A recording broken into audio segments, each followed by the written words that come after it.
I'm Jacob. I'm an alcoholic. Hey, Jacob. I think about the nerves I have being up here and what that's about to begin with. And I think a lot of it is I don't think my recovery is the right type of recovery or would be acceptable.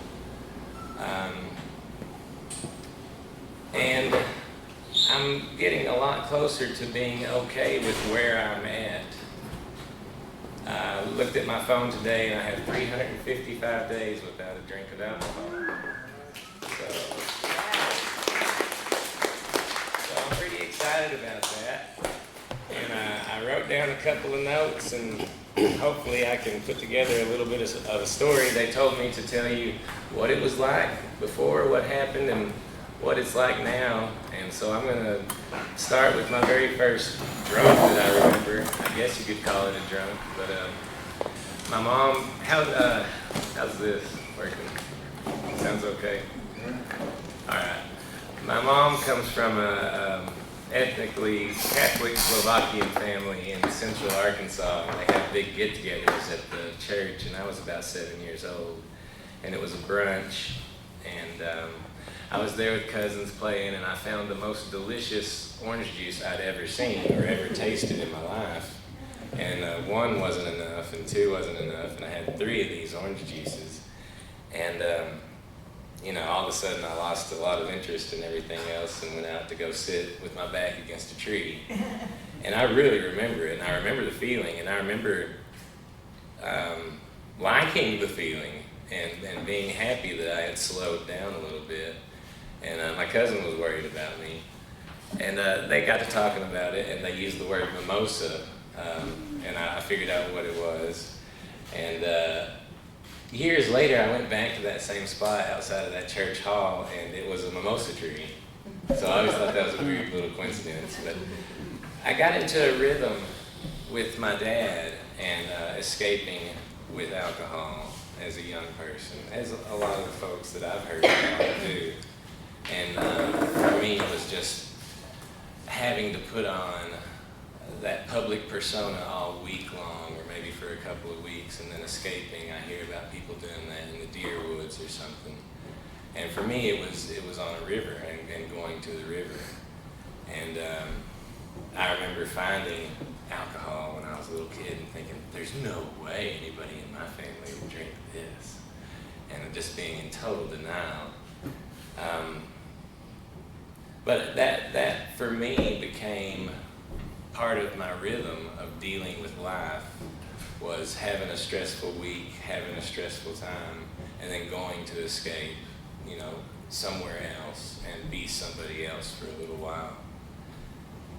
And I wrote down this other story.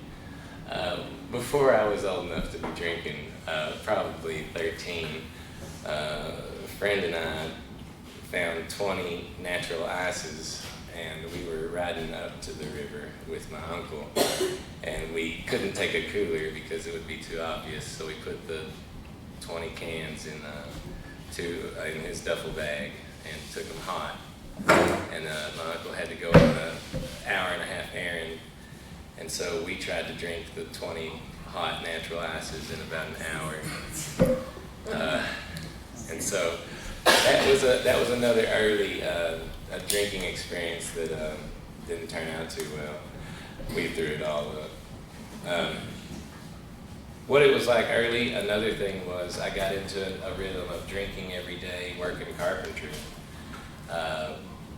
Right around the age of 15 or so, I started doing that kind of work, and every day around 4 o'clock we would go to a liquor store, and part of my pay was getting a 12-pack of, for whatever reason, Busch Light.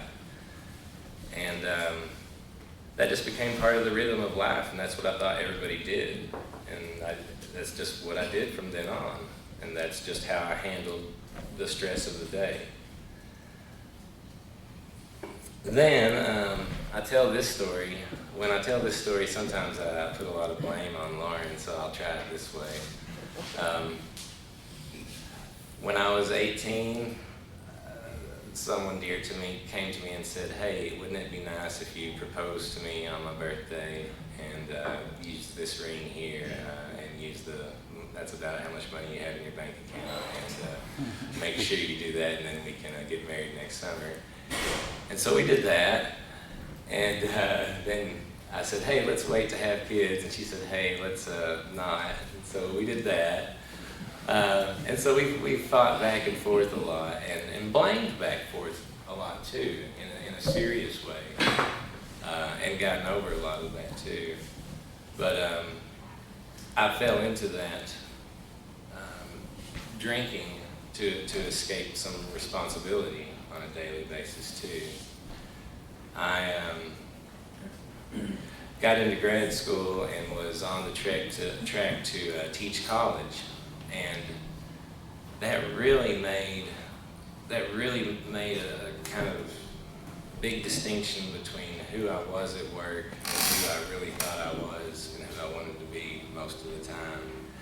And so I kind of ego tripped on that a lot, teaching college. And once I hit some landmarks like publishing some stuff and teaching some stuff, that was at the time in my life when I was drinking the most.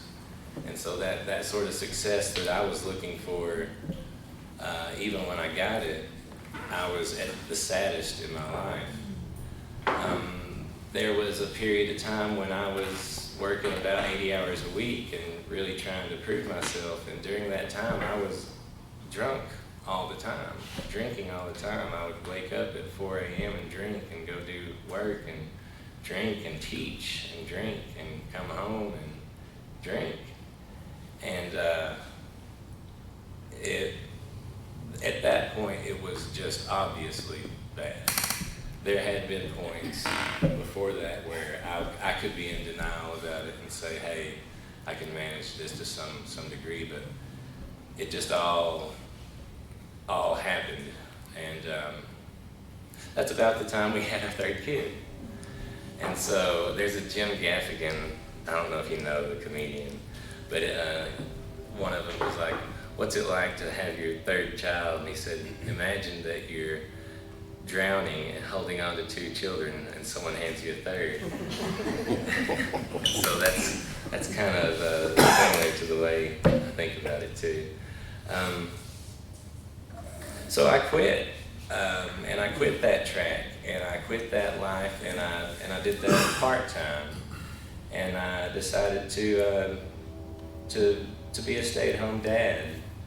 And I was so worried about that choice because I thought, oh, people think I'm doing this because I'm a drunk, or people think I'm doing this because I'm afraid to put myself out there. I was really self-conscious about that move, and it's a hard thing to do, to go against some of those norms. I would like to say that I did it all the time sober, but I didn't. And I fell into that rhythm, that cycle again of having a good work week, or really it was more or less a 28-day cycle for me, emotional cycle.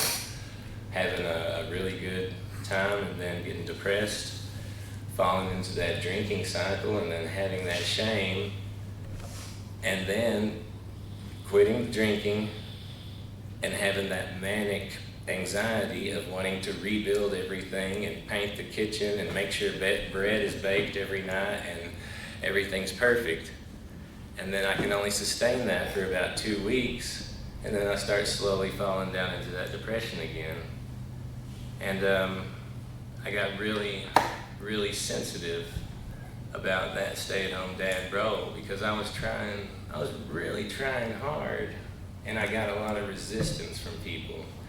And there's a story that I've mentioned before. It was probably 9 a.m. and I was taking my kids for a walk in the stroller, just in the neighborhood, and I was probably a couple months into the stay-at-home dad routine. And this guy stops and he says, "What you done? Where you work at?"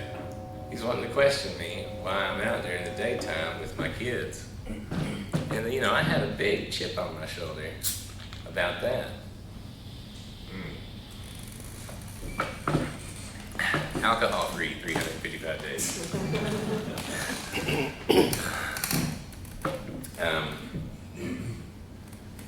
And so I do want to tell a stay-at-home dad story.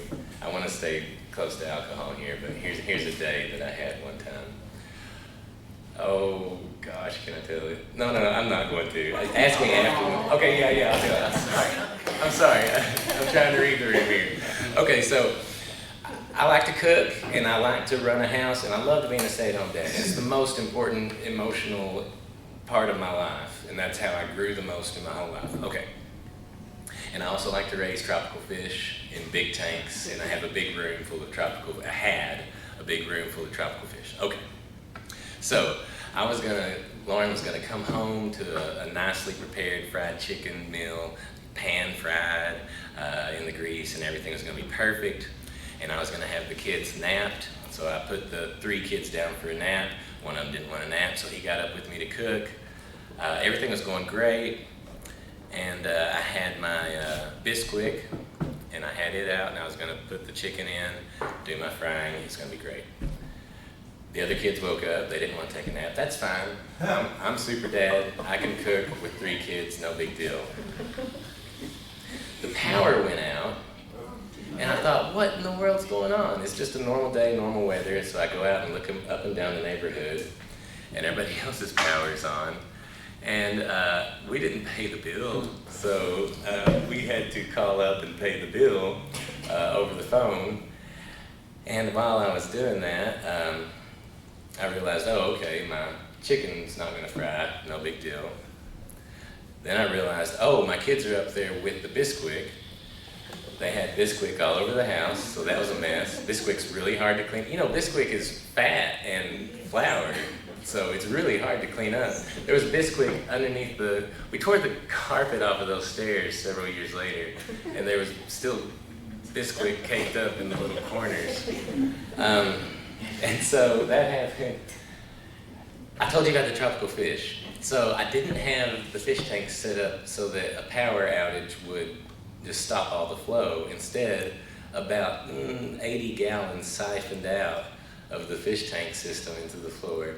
So it was one of those days where, and then we got the power back on, and the pan started heating up and all my chicken that was in there burned. So there's no food.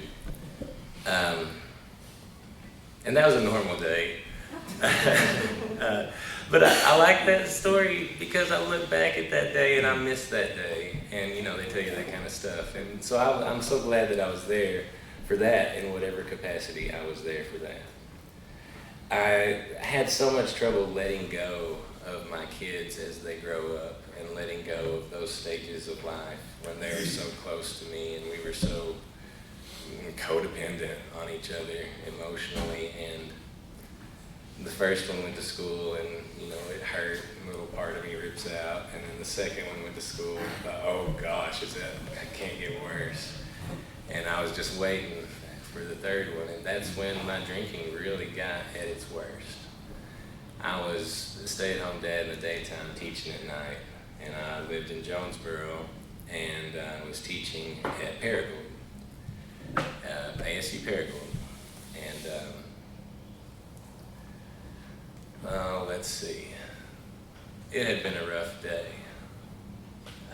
I had probably slept or passed out most of that day, and the way I remember it, I drank whatever was left in the house, put on enough clothes to go teach, no belt, no wallet, drove to Paragould without a wallet, so taught, apparently unnoticeably bad, and on the way home I was just done. Nothing was working out, everything seemed pointless. I had this dark thought, like, man, look at all these people in history that grew up without dads. I bet not having a dad would be a good motivation for my kids. I bet that would be easier for them to be better, for them to make a bigger difference.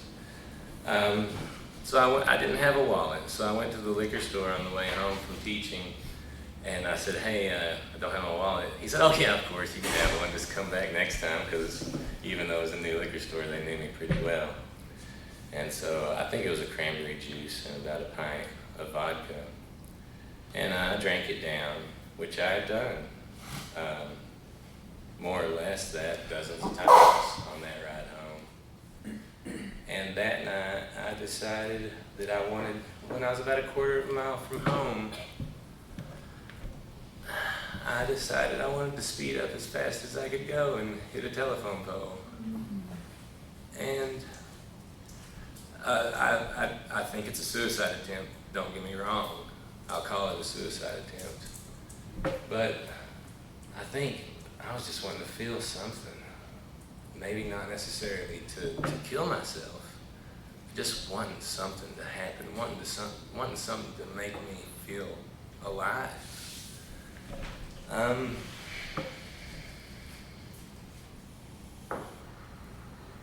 So eventually I got to AA.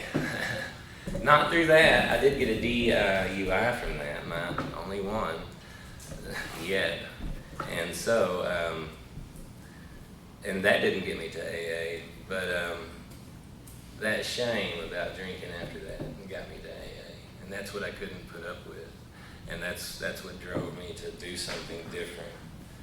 And luckily I had a friend who had a parent in the program, and they told me where to go.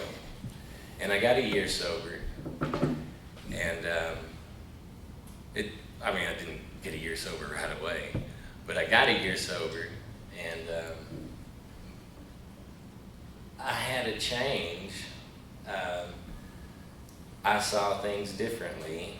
I started using the word empathy in my daily life, and I think I acted a lot less like an asshole after about a year for that first go around. I also during that time, we decided to pick up and go build a farm out in the farmland, and so along with that was a geographical change. I don't think I was expecting a geographical cure. I was expecting a lot of work, and there was.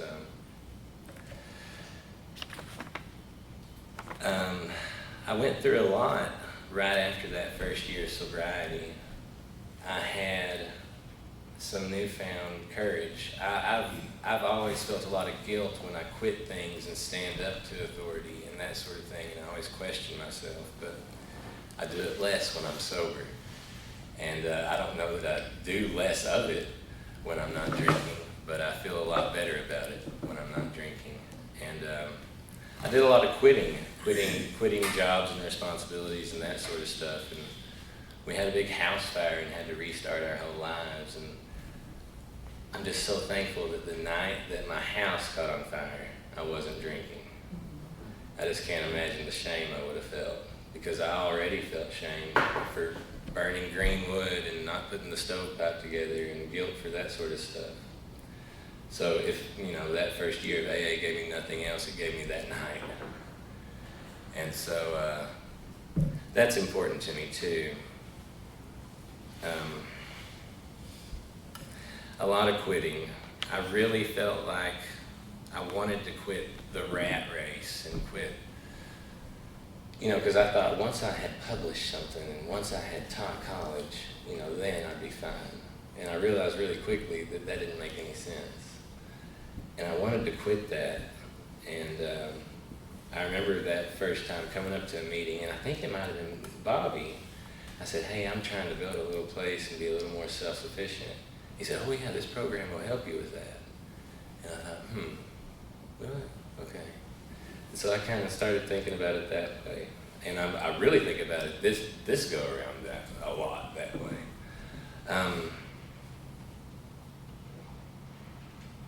But around that time, I did quit coming to these meetings, because we did get our farm built and rebuilt, and we were a ways away. It takes 35 minutes or so to get here. And I quit going for whatever excuse, and I found a different sort of community, because I thought, okay, this kind of community works. It doesn't matter what you sit around and do, just go have a community and I won't drink. So I found a little food pantry, a little volunteer community, and I thought, this is great. This is even better than AA, because at AA they're not actually helping people. What I didn't realize is that there's a lot of helping people that goes on without lifting boxes and sending cans this way and that way. And I wasn't getting that. I was getting some community, and I was feeling good about myself, but I wasn't getting any talk about this emotional, honest talk that I don't get anywhere else. People being emotionally honest on purpose because they want to be, and that's really nice. And I needed that, and I fell back into a drinking habit.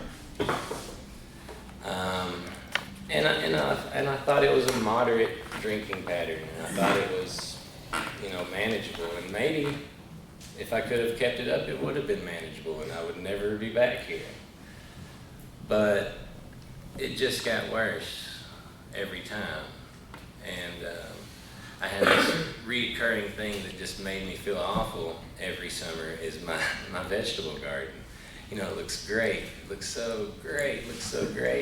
And then it gets hot somewhere around the end of July, beginning of August, and I just give up on it. And it seems like that was always when I was drinking too. And I always everything just got worse. And so I found my way back here because I didn't know how I was going to get to sleep one night. I actually found my way back to Serenity because I didn't know how I was going to get to sleep one night. I had been drinking for probably 6 or 7 days straight. And my pattern, when I quit drinking, I don't sleep again for about 4 nights, and that's just what I have to go through. And I knew that I was about on night 2, and that I wanted nothing more than to go get some whiskey and finally get some rest. And I knew I could too, and I knew it would work for a little bit too. And I had no defense against it. And so I went to Serenity. And Lisa was there and said, "Welcome home," again. And I've been coming to meetings pretty regularly ever since. I had a relapse since then, but like I said, I'm getting real close to a year now. And so I got to talk about what it's like now and do a little comparison here. Since that last year, since I made my way back, I've quit a lot of stuff. We had a big hay project that we were wasting time and money on, and it's easy to quit stuff like that now. It's easy to say, enough is enough, I don't have to prove anything, I'm quitting the hay project, now let's move on. I hope that makes some sense. I'm thinking about how much I obsess over supper and feeding my kids and making sure the food's, perfect. I quit that. I haven't done that in the year that I haven't been drinking. They feed themselves and they're fine. And once again, that's my thing, man. I just can't let go. I want to be codependent on as many people as I can find. And I don't like that my kids are sprouting off. I think about what I really get from this group and what keeps me coming back on a pretty regular basis.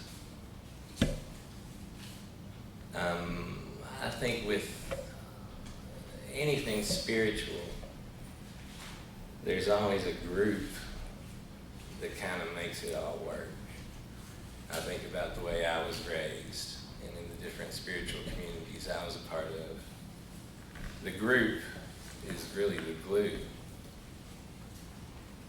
In Buddhism, there's something called a sangha, and it's the community of people that are trying to help you do the right thing.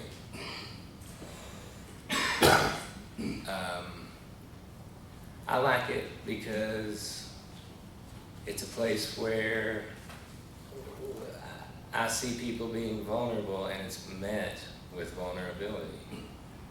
And I see egos changing, and I see mine changing.